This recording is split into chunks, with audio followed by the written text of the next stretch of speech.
Okay. Trey 610 3600. Trey 600 with a niggas who run it.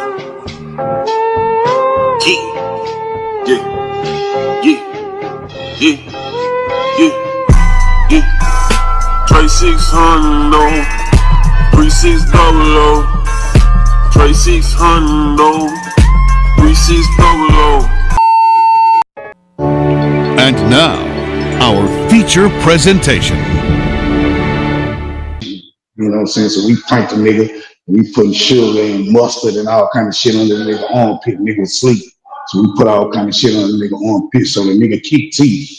So T was crying and shit, but T wanted to do nothing. I was like, nigga, let's jump that nigga. Fuck that nigga. So then this is when I'm off the porch, by the way. You know what I'm saying? So I'm outside every night. You know what I'm saying? The laws jamming me up. I'm telling the laws I'm 19, but I'm really 15. You know what I'm saying? And so the nigga one night we standing by the side of the projects and shit when you come down the hill by the pissy wall, and motherfucking the nigga got mad because we wouldn't smoke our weed with him. He was like, all y'all young ass niggas, et cetera, et cetera. There was a bunch of witnesses out there. My cousin, Rode Tersha, Cherie guy, you know what I'm saying? Like, everybody know I ain't lying anyway. So, you know what I'm saying? They were like, shit, man, nigga, gonna whoop this young nigga out here and all this other shit. And, you know what I'm saying? I was like, shit, nigga ain't gonna fuck with me, whatever. So anyway, we get out there, you know what I'm saying, the street, right around the corner from the tip.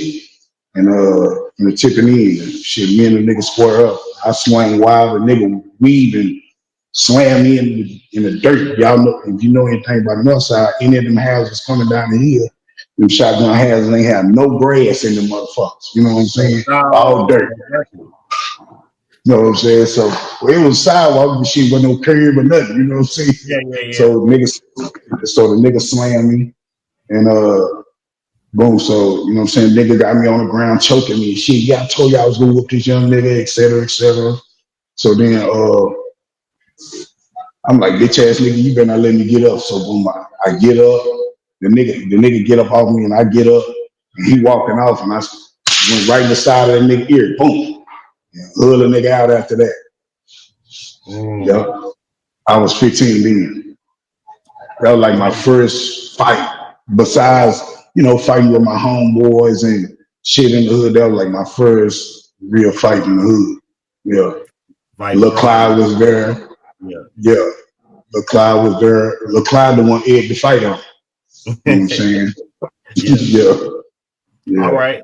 And like I said, the shit that you don't want to answer, just say, nah, we ain't gonna talk about that because we ain't really prepped. No, for sure. I just wanted to ask you, what about your heyday in the streets? Like, you know, like I was there, like, you know, niggas was getting money on, man. Like, and I mean, what can you just say like about a crazy story like then, or not even crazy, just how it was back then? Man, it was crazy. You know what I'm saying? Like, there was, you know, the older niggas really had that shit going on. Like, you know, the older niggas was getting money. We was young niggas idolizing older niggas. Quincy, Bo, Dan, Delson, Doug. You know what I'm saying? We was idolizing them niggas. Them niggas had all the motion. We wanted to be like them. You know what I'm saying? Quincy Hyde and Ben Terry. I was doing my thing. I used to be with my uncle, you know what I'm saying? My uncle, you know what I'm saying, Fresh and shit. I used to be with him all the time. So, you know what I'm saying? He used to call me Slim, say Slim, come on, let's take a ride. You know what I'm saying? The craziest shit I remember back then was, man, it used to be live, man. I'm talking about all day, all night. You know what I'm saying? Like, you know, I was 14, 15 going to the club to Club 54 and shit. I think that was like the first, I'd say this craziest shit, the first time I seen a motherfucker smoke crack. That was probably the craziest thing, you know what I'm saying, to me. Let's break that down. Let's break that down. Like, what happened? Like, what was that? I ain't gonna say who it was, but you know, motherfucker was Just it was New Year's Eve, and I was turning 15, and motherfucker just say they can nigga, how nigga be like, man, the ball from the drop is finna be New Year's. We up at the Hill store, and motherfucker fired up some crack and sat on the dotted line in the middle of the street. You just start smoking crack. That's probably the first time I seen crack being smoked. I had seen dope way before that, but yeah. That's crazy. That's Man, the statute of limitations just shit was up, so yeah. I Took a mean, blast off. I think what a lot of people not realizing is like back in the North in that community we had like we could be young and go anywhere because everybody essentially was like family. So a lot of us was already outside in the streets and being exposed to a lot of different things. You know what I'm saying? So through that is like this is Q trying to figure out how you came to get the rep up to where you became Drake Nitti, because everybody before know you as Gator and the Wild One, but when you first start turning up and start trying to really change things up and do the music and different things, how did that come about? I mean, I always knew how to fuck with music. I always knew how to rap. You know what I'm saying? I've been knowing how to rap since I was like in elementary school. This ain't no cap. My aunt and my mom used to always be like, boy, you remember all them damn songs? You need to remember them books. But I made straight A's when I was in elementary school, A's and B's in middle school. So, I used to say I made good grades too. But to fucking with the music, I wound up getting locked up. And then I wrote a song. I didn't know what bars was or none of that shit. When I was out there, I got the name Gator from getting roasted. Some of my partners, they twins, Alias and Alien, said I looked like Gator off Jungle Fever, the dope fiend nigga. And so we was in middle school roasting. Well, I just adapted the name. They'll tell niggas they gave me that name, but I adapted that name because I like gators. Like, alligators, like if you don't fuck with them, you ain't close by them, they ain't gonna snap on you. But if you close by them, they gonna snap on you.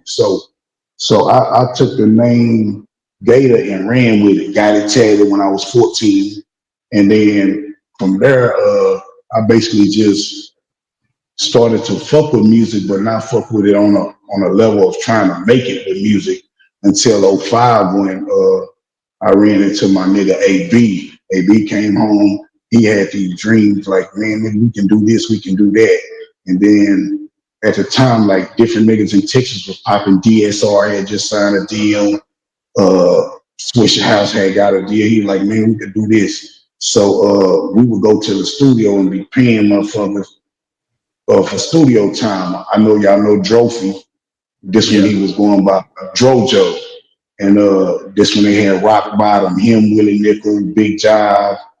It's my god brother, Roland Vincent. And so they used to come get us off the block. Like, man, we're going to the studio.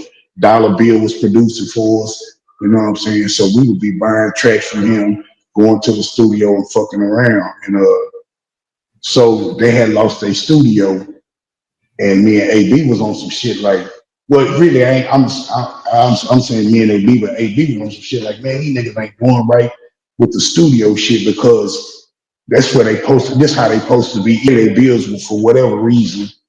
We buying beats from the niggas, but they ain't taking the money and pay for their studio and shit. So and really on the cool, I don't know who fault it was, whatever. But so the first music I put together was we was doing some freestyle and shit, writing songs in the studio, and me, Julius, Rice, Judon, and AV did a little mixtape and called that bitch The Last Resort. And the cover was just like a bunch of rubble, like a bunch of shit tore down houses and shit. And shit, I think we made like 250 copies, and we were selling them on the block right there in Northside on Chapito. And shit, if a motherfucker ain't want to buy them, we gave it to him. And next thing you know, everybody was listening to the shit. But before that, we used to go freestyle in my kinfolk Bub house. You know what I'm saying? Big Bub.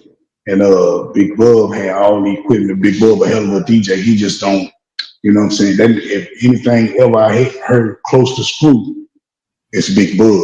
I'm talking about you can name any nigga out of H-Time, whatever. I don't think none of them niggas sound like Screw, but Big Bub and maybe DJ Bone. Yeah. But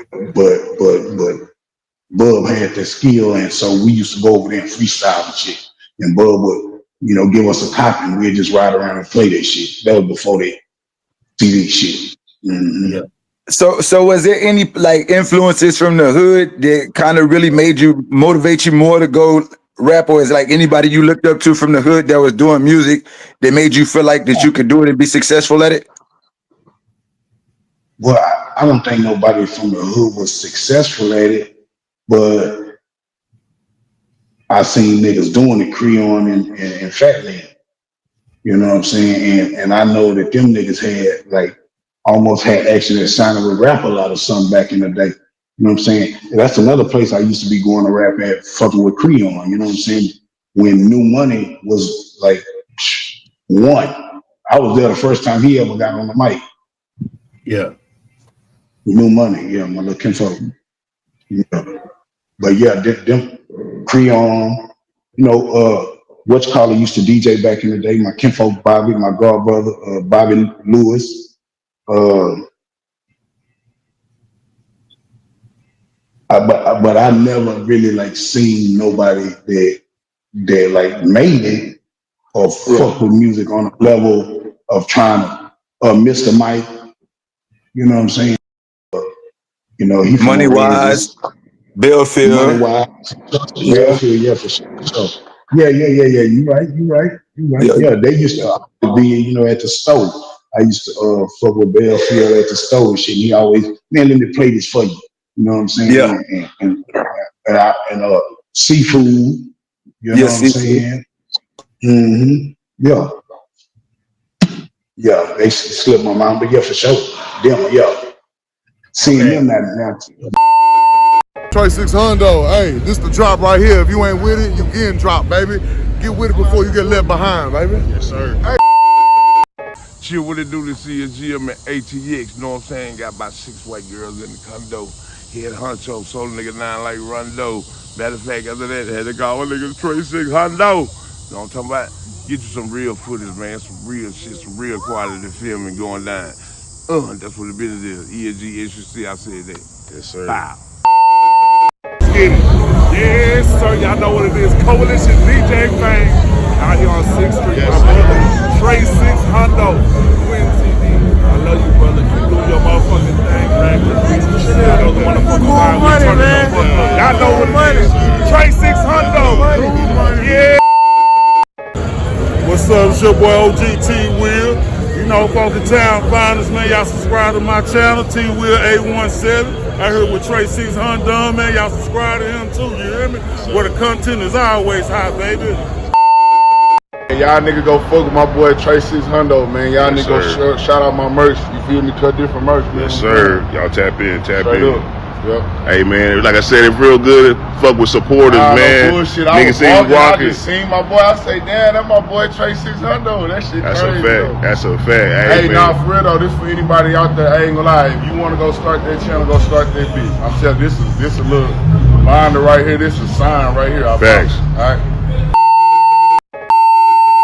Big beauty, nigga. Trey 600, nigga, in the building, nigga.